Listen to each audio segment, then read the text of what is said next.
అలసిన వానికి ఊరడించు మాటలు. సహోదరుడు భక్తి సింగ్ గారి పరిచర్య నుండి సేకరించిన అనుదిన ధ్యానములు. విశ్వాసమును బట్టి రాహాబును వేశ్య అవిధేయులతో పాటు నశింపకపోయెను. హెబ్రీలకు రాసిన పత్రిక 11వ అధ్యాయము 31వ వచనము. రాహాబు తన స్వంత ఇంటి విషయమై పట్టింపు కలిగి ఉండెను. ఆమె వేగుల వారిని తన తండ్రి ఇంటికి ఉపకారము చేసి వారు చావకుండా రక్షించబడినట్లు తనకు నిజమైన ఆనవాలు ఇవ్వవలనని కోరింది. యెహోషువ గ్రంథము 2వ అధ్యాయము 11-12 వచనములు.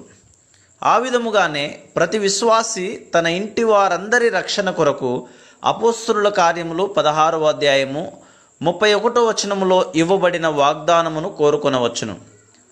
విశ్వాసముతో మన బంధువుల రక్షణ కొరకు మనము కోరుకొనిన ఎడల గొప్ప పరలోకపు స్వాస్థ్యములో సంపూర్ణ భాగమును పొందగలము. చాలామంది మేము రక్షించబడితిమని చెప్పుదురు గాని మరి మీ స్నేహితుల కొరకు మార్పు చెందని తమ కుటుంబము కొరకు ప్రార్థించుచున్నారా అని అడిగిన ఎడల వారు జవాబు ఇయ్యకుందురు.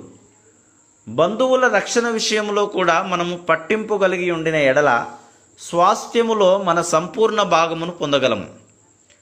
మనము దేవుని వాగ్దానములను పొంది రక్షించబడని మన వారి కొరకై విజ్ఞాపన చేయుచుండవలెను.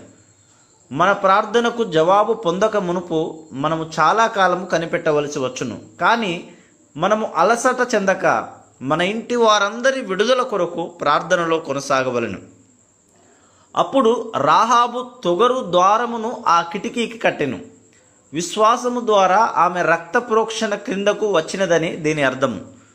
ఐగుప్తులో ఇండ్ల ద్వార బంధపు 2 నిలువు కమ్ముల మీద పైకమ్మి మీద రక్తమును ప్రోక్షించుట ద్వారా ఎలాగున వారు మరణదూతను తప్పించుకొనిరో ఆ వేగుల వారు ఆమెకు చెప్పి ఉండవచ్చును. ఆమె తన వారినందరినీ సమకూర్చి విశ్వాసముతో తొగరు దారమును కట్టినది, అనగా వారిని రక్త ప్రోక్షణ క్రిందకు తెచ్చినది. ఆ విధముగా ఆమెయు ఆమె ఇంటి వారందరూ రాబో తీర్పును తప్పించుకొనిరి. యెహోషువ ఇశ్రాయేలీలు ఇంకా దూరముగా ఉండగానే ఆమె సమయమును ఏమాత్రమును వ్యర్థము చేయక వెంటనే ఈ పని ముగించింది. యెరికో పట్టణము బలమైన గోడలు గలదియు, ఇశ్రాయేలు ప్రజలతో యుద్ధము చేయుటకు బలశౌర్యములు గలవారు కలరనియు ఆమె ఎరిగి ఉండినప్పటికీ ఆమె జీవము గల దేవుని విజయమున ఆమె విశ్వాసము స్థిరమైనది, గొప్పది. అందుచేతనే ఆమె ఆలస్యమేమీ చేయకుండా తొగరు దారమును కట్టినది. సామాన్యమైన విశ్వాసము ద్వారా మనము రక్షణను కోరుకొనవచ్చును. ఆ విధముగా మనము గొప్ప పరలోక స్వాస్థ్యమును పొందుటకు మనలను మనము